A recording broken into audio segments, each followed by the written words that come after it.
British వారు వారి national anthem అయిన గాడ్ సేవ్ ది కింగ్ ను మన భారతదేశానికి ఆంథమ్ లాగా చేయాలి అని నిర్ణయించుకున్నప్పుడు బంకిం చంద్ర చటర్జీ గారు అదే బ్రిటిష్ దగ్గర కలెక్టర్ లాగా పనిచేసేవారు.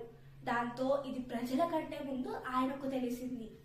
తెలిసిన వెంటనే ఆయనలోని దేశభక్తి పొంగుకు వచ్చింది. వెంటనే వందే మాతరం అనే ఒక గేయాన్ని రాయడం మొదలు పెట్టారు. దీన్ని నవంబర్ 7వ తారీఖున 1875వ సంవత్సరంలో రాయడం మొదలు పెట్టారు. అయితే ఇది ఏ విధంగా ప్రాచీనంలోకి వచ్చింది? దీన్ని రవీంద్రనాథ్ ఠాగూర్ గారు కాంగ్రెస్ సెషన్ అంటే అది 1896వ సంవత్సరంలో జరిగింది.